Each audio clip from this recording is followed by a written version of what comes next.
Good evening and welcome back to MCTV News. I'm London Brazal. And I'm Lena Sinatra, a freshman here at Marist and a new member of the news crew. All I can say is that I'm looking forward to this position and in providing any and all information to you and the rest of the Marist community. Tonight we'll be informing you all about what's going on around campus, entertainment, science, and news reports. Now let's take it away. A couple of weeks ago, the Student Activity Center hired new employees for the fall and spring semester. After getting to know each representative of the team, it's easy to see that they're an amazing bunch. If you ever have a general question and can't find someone to ask, feel free to give them a call or walk down to their office located on the third floor hallway of the Rotunda. SPC is hosting their next big Broadway trip this Sunday, October 9th at 9:30 a.m. If you love it when nature comes to life, join them in seeing The Lion King. Take a trip into the city with your friends and enjoy this fun and exciting time. Even if you have an 8 a.m. the next day, this trip is so worth it. And come on, for only $25, that's a steal. The Ice Bucket Challenge filled social media feeds in 2014 with videos of people getting shocked with ice-cold water. Participants pledged to donate money to the ALS Association while challenging a friend to do the same. It appeared to be a social media trend, but it did make a difference in ALS research. The ALS Association said that $2.2 million were raised from the challenge. The funding went to the development and trial of a new drug approved by the Food and Drug Administration this week. Though it is not a cure, the new drug is slowing down the effects. The ALS Association said that they are now funding 130 research projects in 12 different countries. In other news, we have Emma Danes with your Biweekly Science Report. Thanks, Lena. Just last month, the U.S. Environmental Protection Agency entered into a legally binding agreement with General Electric to study the presence of PCBs in the lower Hudson River. During the mid to late 20th century, GE's manufacturing plants along the Hudson released PCBs into the river, which contaminated the water all the way to New York Harbor.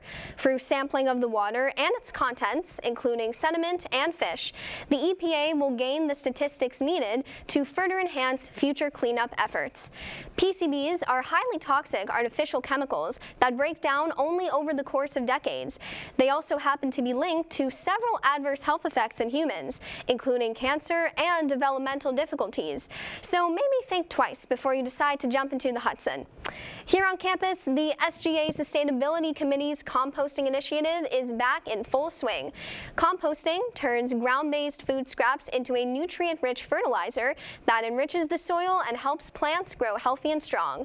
Sophomores, juniors, and seniors living on campus can request a small composting container for their townhouse or apartment, complete with instructions about what can and cannot be composted. All student-generated compost will be used across Marist grounds and placed in the college's community garden. So, if you're looking for a fun and easy way to reduce food waste, lower your carbon footprint, and take care of the planet, be sure to get in touch with @Marist.Sustainability Committee on Instagram. And finally, you can't have your lobster and eat it too, at least according to the Monterey Bay Aquarium. The California Bay's nonprofit Seafood Watch program has declared that American lobster should be avoided, all in the name of North Atlantic right whale conservation. These whales, which can be found along the U.S. East Coast, were originally named because they were considered the right whales to hunt and are now critically endangered. In fact, current estimates suggest that less than 350 of them remain. This is partially due to entanglement with fishing gear, as fishing lines connected to lobster traps can easily injure whales that come into contact with them.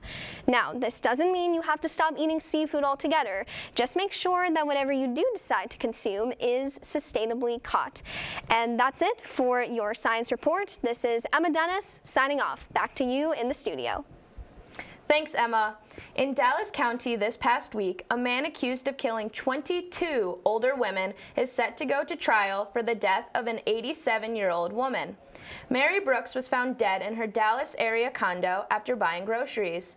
Authorities say that she died from natural causes, but Brooks's family discovered jewelry was missing and were skeptical.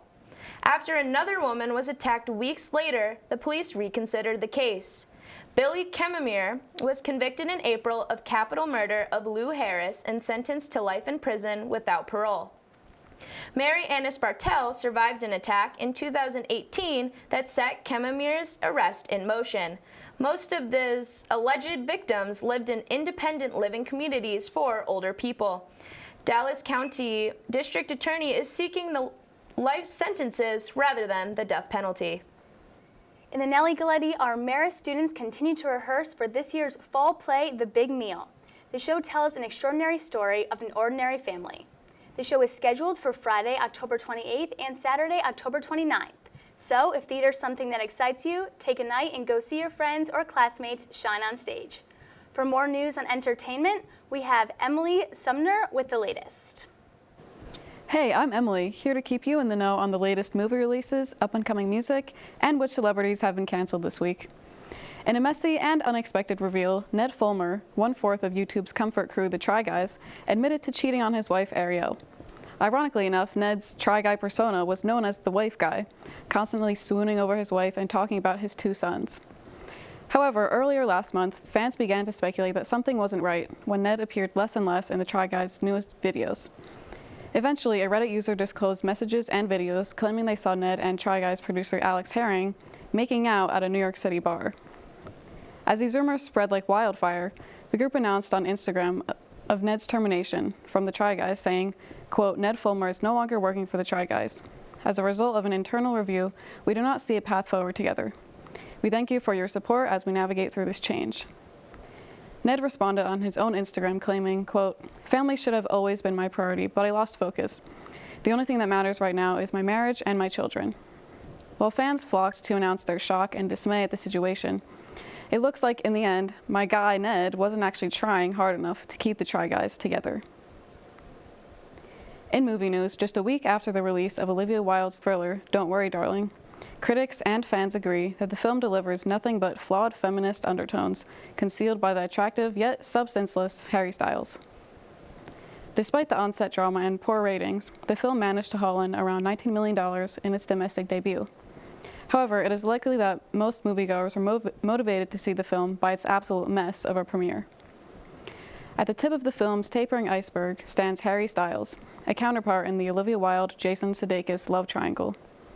As rumored in the unfortunately unforgettable Don't Worry Darling press tour, Wilde ended her relationship with Sudeikis, dating Styles shortly after their split.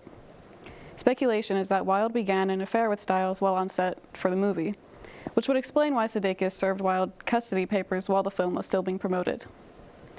The star of the film, Florence Pugh, had some challenges with Wilde as well, feeling that her performance was over-sexualized and reduced to Wilde's infatuation with highlighting proper female pleasure in the film.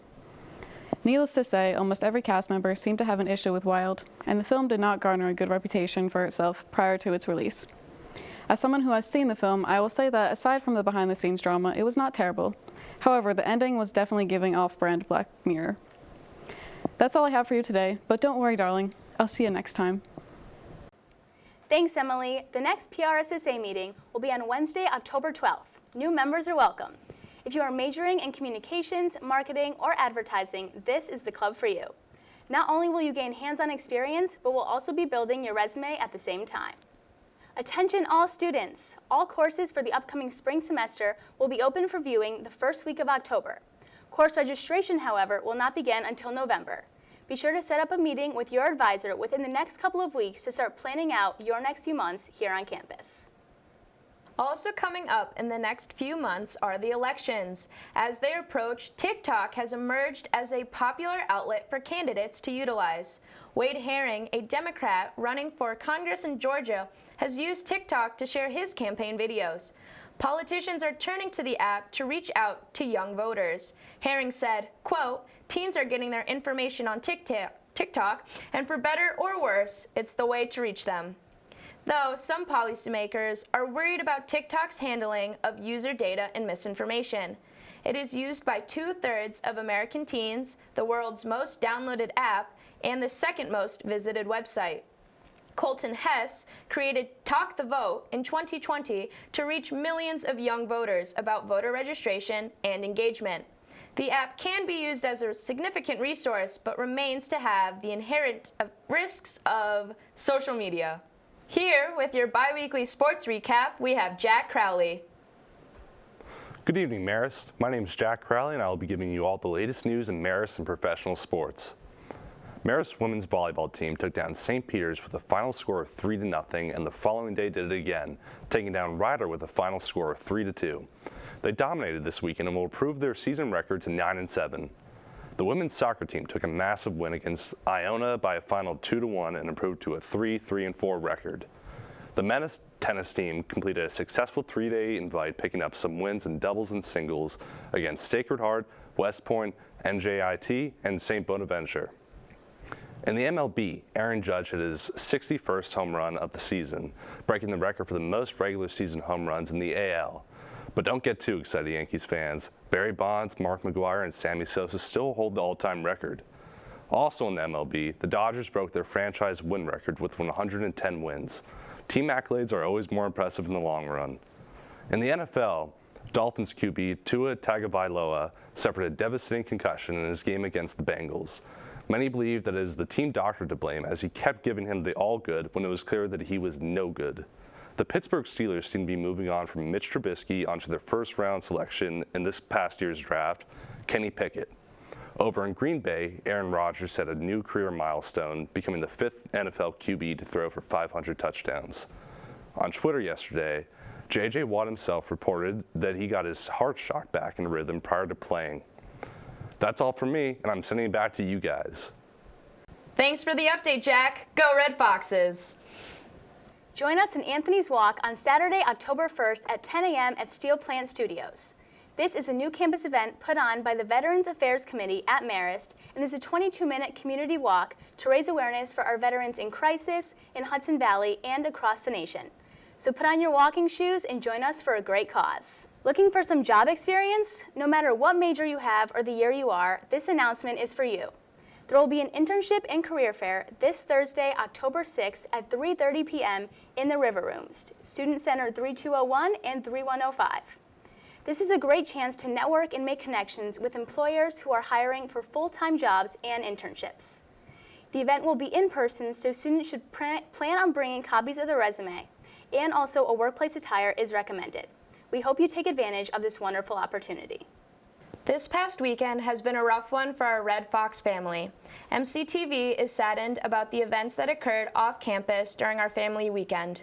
We offer our most sincere condolences to all of those who were impacted by this unexpected loss within the Marist community. I'm Lena Sinatra. And I'm London Brazal. We thank you you all for tuning in to MCTV News. Have a good night.